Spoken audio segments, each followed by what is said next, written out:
Baik, ini akan diberikan kepada orang tua yang dinilai tidak sanggup lagi kemudian mendidik anaknya sehingga harus dimasukkan ke barak militer untuk mendapatkan pendidikan karakter. Pak Iskandar, ini pendekatan yang sudah tepatkah? Layakkah ketika pendidikan militer ini dimasukkan dalam dunia pendidikan tujuannya untuk pendidikan karakter? Lebih luasnya lagi mungkin nanti pada bela negara. Oke, jadi begini Mbak Ken ya. Jadi kalau kita lihat karakter, karakter itu tentunya kan bagaimana kita melihat orang ini, remaja-remaja kita yang kita banggakan, yang kita sanjung-sanjung kan mereka ini calon pemimpin masa depan semua. Oke. Dia ini calon pemimpin masa depan, tentunya kita harus memberi perhatian mereka. Nah, karakter ini menurut saya sebenarnya ada kok kementerian lain ya, Kementerian Sosial dan kementerian lain lah yang masalah seperti ini ya.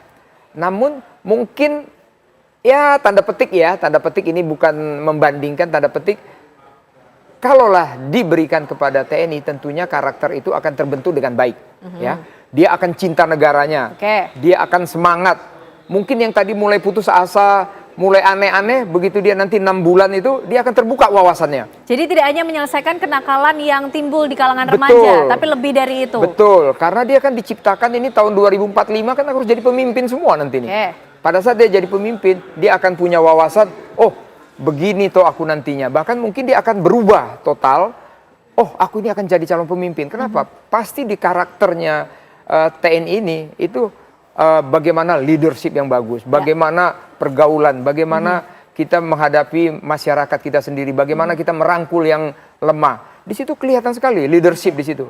Begitu dia nanti 3 bulan tuh dia akan mimpi tiap malam nih, aku akan jadi pemimpin di tahun 2045. Saya percaya. Artinya pakem yang ada di TNI ini sebetulnya sejalan dengan dunia pendidikan di Indonesia. Tujuannya sama saja kok. Hanya caranya yang berbeda begitu. Betul. Jadi kalau saya lihat ini it's okay lah, cuman biasalah untuk metodenya ya kalau saya sih kalau dibilang terlalu cepat ya saya bilang enggak juga sih. Kenapa? Ini semua perlulah kita akselerasi semuanya kalau menurut saya gitu. Pak Jejen, implikasinya kemudian ketika kebijakan pendidikan karakter lewat wajib militer ini dilaksanakan kepada kaum remaja yang mayoritas sih kan kalau kalangan remaja Gen Z nih Pak, membaca karakter mereka, mengkaji bagaimana kebiasaan mereka, pola pikir mereka. Ini tepat ketika barak militer menjadi pilihan? Waktu yang akan menjawab apakah kebijakan di level provinsi ini akan berhasil. Waktu yang akan menjawab. Tetapi faktanya sebagian anak-anak berhasil beradaptasi terhadap aturan yang dibuat di lingkungan rumah. Kemudian mereka berhasil juga beradaptasi di lingkungan sekolah. Dan sebagian pada akhirnya berhasil beradaptasi dengan lingkungan. Nah, ada alienasi, ada pengecualian, ada anak-anak yang sepertinya tidak mempan beradaptasi terhadap keinginan orang tua, keinginan guru, keinginan masyarakat.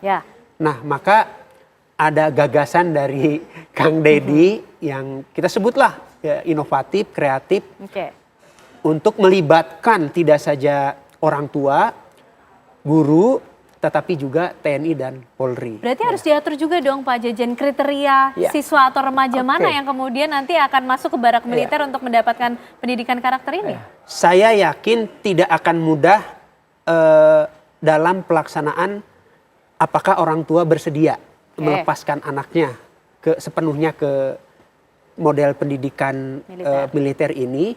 Karena apa? Karena pada dasarnya setiap orang tua percaya bahwa dia mampu mendampingi anak-anak bersama guru mencapai cita-cita yang mereka inginkan.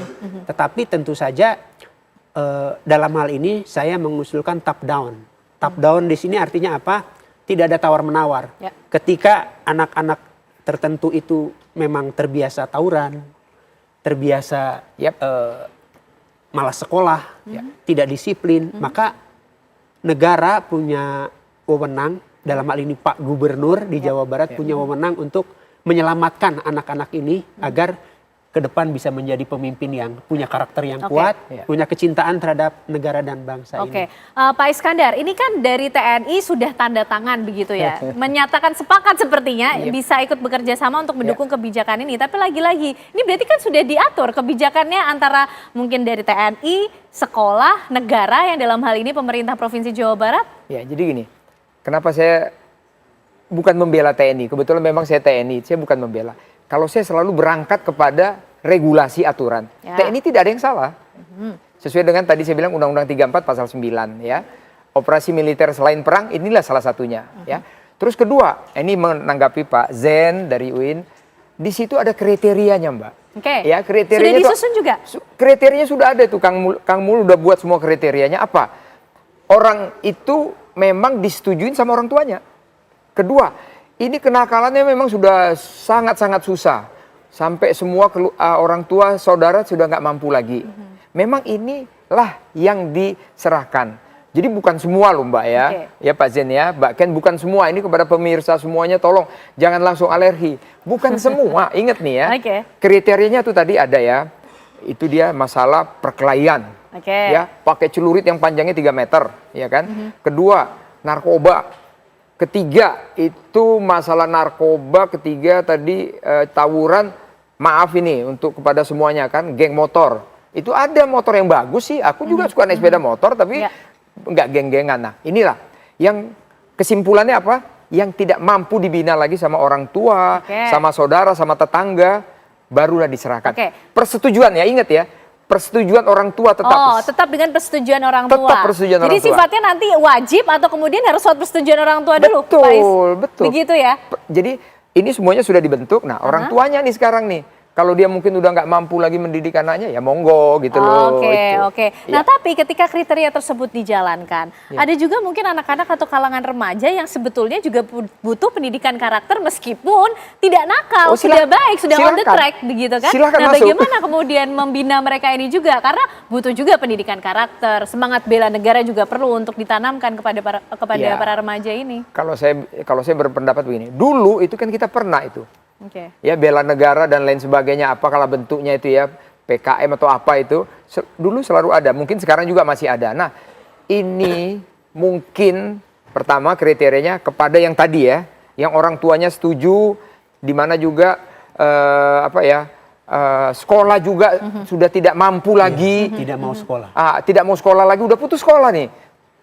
Ya itu tugas kita dong, kita bagaimana nih calon-calon pemimpin masa depan kita yang kita canangkan 2045 tahun emas dan lain sebagainya. Ya. Kalau Gen Z kita nanti nih, Oke. kan kita agak sedih Mbak. Fokus pada sumber daya manusia berarti Yes, ya. Oke. sumber daya manusia. Pertanyaan berikutnya tentunya bagaimana pola pembinaan yang akan dilaksanakan teknisnya berarti ya Pak Yes. Jejen dan juga Pak Iskandar. Yap. Apakah sudah sampai ke sana kemudian perencanaannya dan juga kita akan melihat nanti kira-kira bagaimana respon para orang tua khususnya mungkin di wilayah Ya. Jawa Barat Oke. melihat bagaimana kebijakan ini yang akan dijalankan. Tapi nanti sesaat lagi kita akan Oke. bahas lebih lanjut usai jeda pemirsa Apa Kabar Indonesia Malam kembali untuk Anda.